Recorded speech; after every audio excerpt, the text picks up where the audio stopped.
Good morning, afternoon, or evening, ladies and gentlemen. Allincrypto here, and welcome back, guys, for another daily cryptocurrency market update. This is going to be, unfortunately for some, a predominantly technical update where we're really going to be focusing on the dollar. Getting the dollar on its direction right is going to correlate with getting your potential investments right, in my opinion. And we very much use the dollar as the embodiment of risk off when it's strong and risk on when it's weak. And there's a potential inflection point for the dollar that may see it be weak and thus risk do quite well. And we've seen the kind of early signs of that and the progression of it.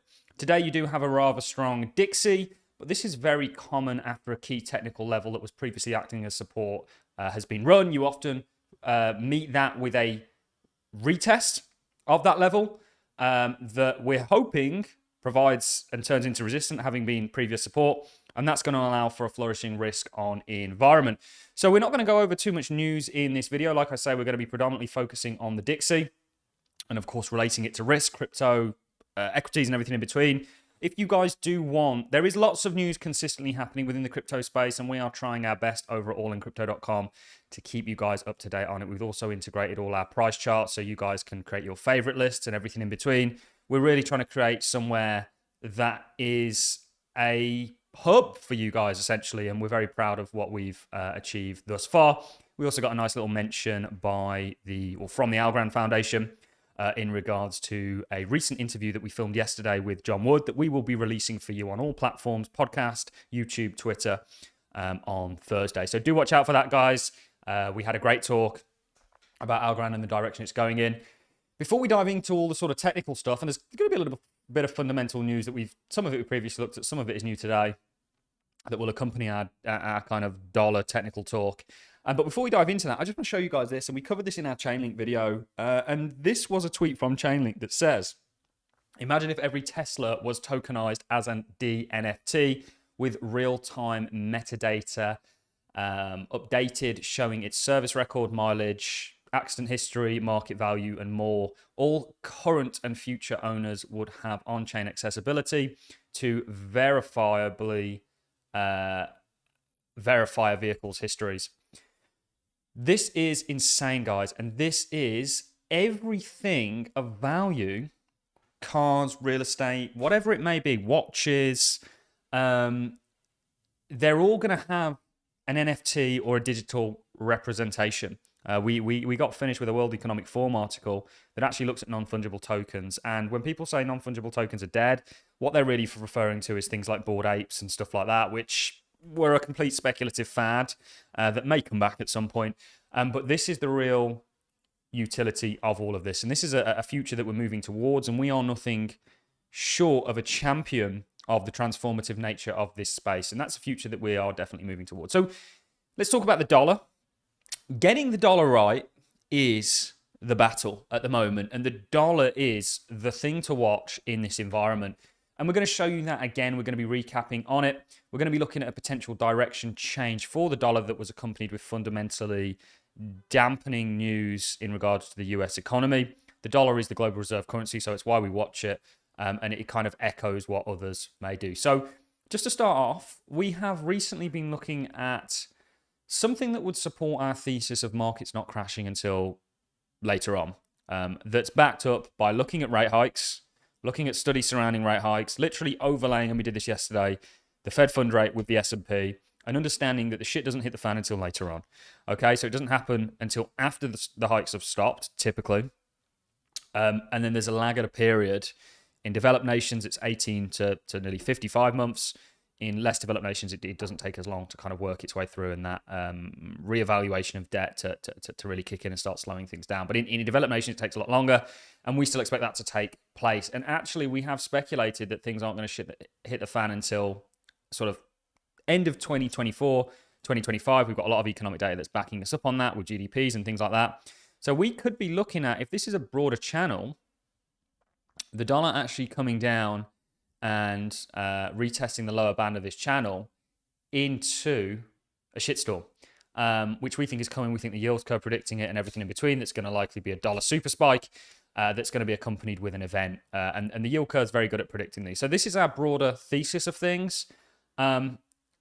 to show people again before we drop down the time frames, the relationship between risk and the dollar, the best thing for me to do is put a basket of what we look at when we talk about risk on top of the dollar. So we're going to put Bitcoin on, we're going to put the SPY on, we're going to put gold on. We're even going to go ahead and put a housing ETF on. I believe this is Vanguard's housing ETF. And we're going to throw debt on. Okay, and you will see, let's put them all on log, the correlations that we're highlighting here and why it's so important to get the dollar right. So all markets did well, obviously with March 2020 and the printathon that happened. We can actually get rid of the draw because we're done with this broader range. And then what you'll notice is the dollar starting to gain strength. We've done this before, but it's so important, guys, that we're going to keep doing it. And risk went weak, essentially, to draw it perhaps down to this point. And then all risk got a bid when the dollar went down, including the bond market. So you can see this is bonds. You can use equities all the way up here. These less so because these are more troubled markets that are interest rate sensitive, but more speculative assets that aren't directly correlated other than through liquidity to interest rates did exceptionally well. That was also accompanied with the Fed, Silicon Valley Bank, you have the UK gilts market. This all happened around the same time. They blame Liz Truss for that, but I don't think it really was her in essence. And I'm not a good guy for saying that, I don't think. Then with inflationary fears, you had the dollar go up and risk went down. Some of it horrifically, and up until recently. And we identified what we call a shooting star, which was here, and a potential turning of this broader trend. And actually, this may be some sort of a broader correction that's going to take us and see further downside. And with the invalidating of this range to the downside, or pointing to the downside, which we're going to look at in a second, you may be about to have a real risk on period that could be accompanied by a lot of fundamental news that's coming out. Remember, you do have a lot of earnings coming out this week. The dollar is strong today, and what's happening with precious metals, what's happening with risk, what's happening with real estate, what's happening with Bitcoin, what's happening with the stock market, they're all feeling the weight of the dollar. This is why it's so important to get this right. You get this right, you're going to likely get your investments right. Remember, nothing we do or say on this channel is financial advice. We really have to reiterate at this point. But you can see risk down up until recently. And then we got this bid in risk on the speculation of this. This was an early sign that has now been accompanied with fundamental news. You also had key levels for the Japanese dollar versus the yen, which has been accompanied with fundamental news of them loosening their yield curve controls. However, things don't just happen overnight. So let's get rid of all this. So to finish off on this, if the dollar now goes down and sees that broader downtrend that we've looked at the start, risk is going to do that. It's boring stuff. Yeah, we're not pulling any faces in our thumbnails or anything and going into, completely, just wild speculation on crypto, although we do think it's going to do amazingly well and we've been a continued champion of that. We're really focusing on technicals and the underlying drivers of this market. And I think that this stuff is so useful, certainly for you guys that want to learn charting and everything in between. We really do think this is invaluable information. So with that shooting star, the dollar, albeit strong, has then gone on and formed a range. And we'll probably drop to the daily actually to show maybe a little bit lower than the daily so we can get this range a little bit more accurate. Depending on where we want to put the range, let's just keep it on the daily actually, guys. Top range is quite obvious. Where exactly would you draw your bottom range? Probably at the point of most contacts, or maybe at the point where you've seen a sort of close, perhaps. It's not a perfect range. I'm not the best at drawing ranges, by the way, guys. We'll always admit when we're not perfect at something. Perfect at a lot of things. No, of course, I'm joking. But since this shooting star that really occurred up here, you've had the dollar form a bit of a range and struggle. A bit of a top, bit of a sort of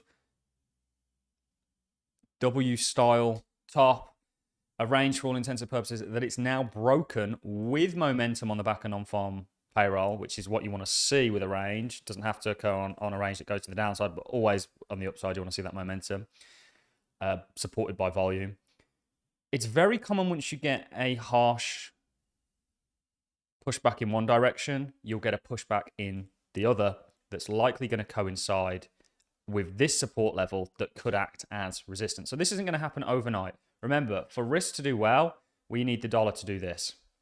And risk, you know, it's already from here, certainly Bitcoin's done something like that. And with this little bit of dollar strength, having a bit of a pullback. We need to see that essentially take place and for the dollar to roll. So this is what we're potentially looking at. This is a retest. We're very good on retests. Remember our retest perfectly of the for the S&P. You're getting this dollar strength at key levels for a lot of markets. Sometimes new all-time highs on some. I mean, look at this. Look at Microsoft. It's just a beast. So you may expect a bit of resistance. All these resistance levels are occurring at a time when the dollar's showing a bit of strength. But the likelihood for me is that this is a signaling event, this candle, that is now that's been backed up fundamentally, that is now going to result in a period of dollar weakness, which is going to see risk fly. And not only are there key levels on the stock market, you know, if we look at gold, look at where gold is. I mean, this is just going to do so well. This is just a huge range for gold. At the top end of it, it needs to push through, and that pushing through could come with that dollar falling. And this is going to be price discovery for gold. If we look at Bitcoin, for example, always a little bit worried what I've got drawn on my charts. But you've not really ran into much here. You're grinding up here. Doesn't mean you don't find your feet. I mean, look at the wicks actually on this. People are bidding the hell out of this, but are they going to run out of momentum? You know, and you're going to have a bit more of a pullback, or is it just going to be short-lived as the dollar retests its resistance? Previous support now turn resistance into a rollover. So watch for this. This is going to be largely risk on. We now assess that risk is going to do well for a period. And Bitcoin is well and truly in an uptrend. This was signaled a long time ago for us, certainly with the breaking of this. This was just another perfect retest. And this is going to keep going. But on the way, an upward market goes like this, and a downward market goes like this. If you're on the right side of the trend, these are to be taken advantage of. And that's what weakness potentially in this market is now going to turn into. To find out where your weakness is going to occur, just watch the dollar. However, I think dollar strength is going to be short-lived. At what point am I wrong? Well, I'm uber wrong if it goes on and breaks to the upside out of this range and this just turns to be a deviation. Then we're so wrong, it's risk off, unfortunately. And things are going to, you know, then you're going to have issues with risk generally. It's got to get there first. I wouldn't like to see this, now that we've said that this is just a retest, get anywhere near the sort of halfway mark here. That would be a bit of a no-no for me. I don't think it will. I think it's going to topple short. And this is going to provide that risk. Things don't just go just markets, down market. You're going to get pullbacks along the way, just like in the upward market.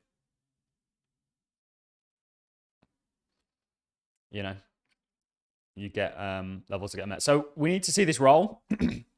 Fundamentally, there's a lot of news that could support this. Central banks look to have hit peak rates. Here's how markets think they'll come down. The US Federal Reserve, European Central Bank, and Bank of England. I think Bank of Australia is actually set to do a rate, maybe today, in fact, or could be tomorrow. Dramatically hiked interest rates over the past 18 months in a bid to tame runaway inflation. And I'll show you something else you can look at when you're looking at the dollar. All three kept rates on pause at their most recent meetings, and markets suggest varying quantities of cuts by the end of 2024. We are looking to get cuts priced in. This is global central banks now cutting rates at the fastest pace since August 2020. Collapsing short-term rates imminent. Fed over-tightening is slowing down inflation. They forgot about the 18-month lag. Expect explosive growth. You can see what's being shown here. It's all very interesting. And this is all fundamental stuff that could support the dollar. And actually, why and where did the dollar gain strength? Well, it gained strength at pretty much at the exact same point as oil. So commodities. I hate that it just automatically puts it in Bitcoin orange. What color are we going to put oil in? You know, look at the correlation here. So this could be a supporting thing for the dollar down as if oil continues to roll. Key level. You know, this is going to be good for risk. And that's the game right now, ladies and gentlemen, is getting the dollar right and thus potentially your risk investments.